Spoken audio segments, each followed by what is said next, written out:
Okay, children. Good morning and welcome to your English class. So, today we are going to continue with our lesson that we had taken in the previous class, that is the ant and the cricket. So, a short recap of what we did in the previous lesson. So, we read about Aesop, on whose fable this particular poem is based, and we learned what are fables, what constitutes a fable.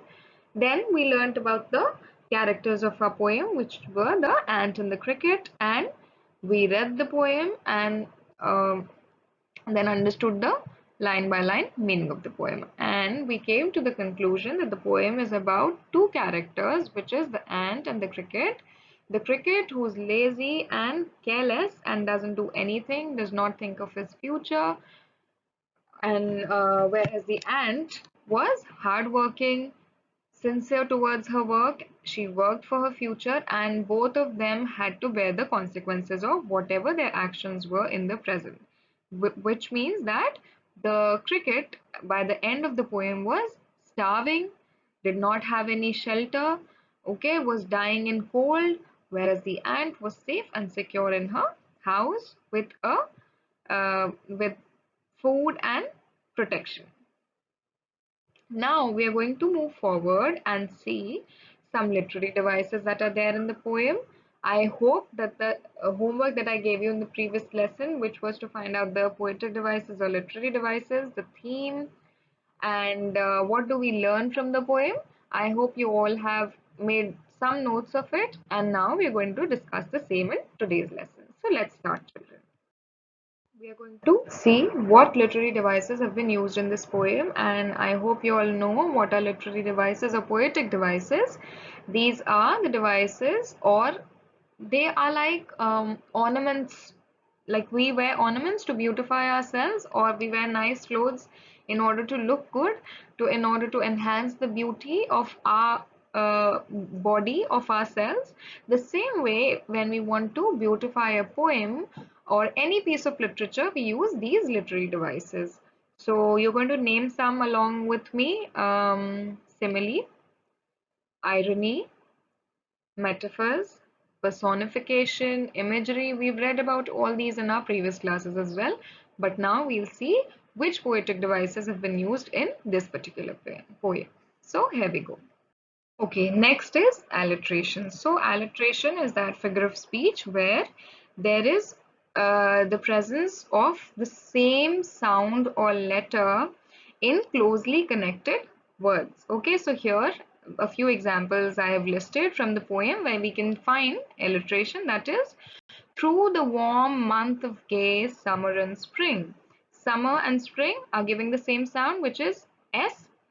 Sir, okay, and in the next one, if not, he must die of starvation and sorrow. Again, starvation and sorrow. You sang, sir, you say. You and you sang, sir, and say. Okay, so you and you, that's a different example of alliteration, and sang, sir, say is the next example of alliteration. So these are the three major literary devices or poetic devices which have been used in this poem. Okay, just try to find out more examples of these if you may. Okay, students, now let's talk about the theme of the poem. So, as we have discussed till now, the theme of the poem is learning to work hard and being foresighted in life, thinking about our future and not wasting our time just enjoying the present moment. Okay, so it's not that we shouldn't enjoy the present, we must always enjoy the present, but we should not become totally blind towards the future or the next moment. We should always think and save for our future also. So in the poem also, as we saw that the cricket, who was not hardworking at all as compared to the ant, who was hardworking and industrious and smart and saved for her future. This tells us that being foolish and not realizing the need of the hour makes you pay in the future, whereas if you realize what is needed not just in the present but in the future also, then you will lead a happy and secure life. Okay, so When we think of the cricket in the poem, the cricket just lived in the moment and enjoyed, and whatever he had here, he spent it there and then, not worrying about the future.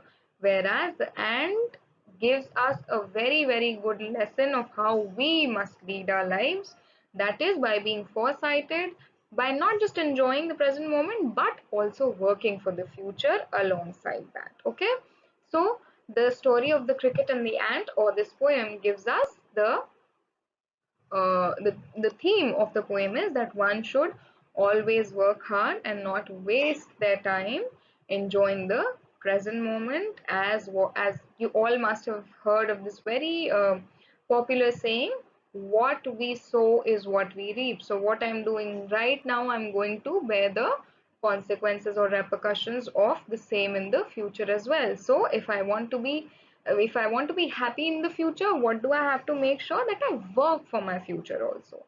Okay, so hard work is the key to success, and one must always, always learn to save for the future and not just laze around and enjoy the present moment, being thoughtless about the future. So that's the theme of our poem, children.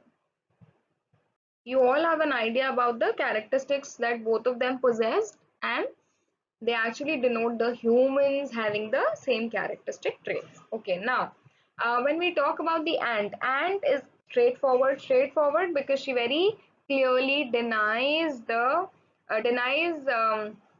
cricket that she is not going to give any kind of favor to the cricket, because the cricket has not worked for himself, so she is not going to uh, you know um, do any kind of favor to him.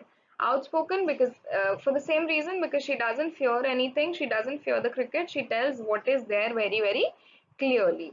Whereas the cricket makes false promises, as we all know towards the end of the poem when he goes there to ask for a favor from the ant, he says that I'm just trying to borrow from you and I'm going to return the favor that you will do to me.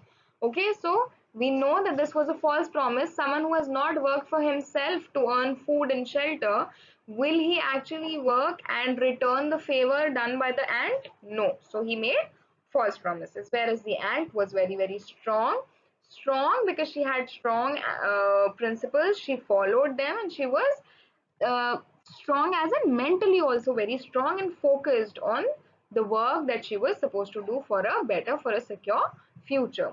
And this is the reason, this strength that the ant had of not getting distracted, of not getting influenced by the cricket, is what helped her a getting a safe and secure and happy future, because the cricket couldn't fool her. This phrase that is there could never be exploited, which means that the cricket couldn't fool the ant. Um, Although the ant was very humble and very sweet and calm, she said that, you can call me your servant and your friend, cricket, but I'm not going to help you, because those who don't help themselves, God also doesn't help them. So why should I help you when you did not care about helping your own self? Then we know that the cricket was careless and reckless against the ant. He did not care about anything, just lazed around the whole time.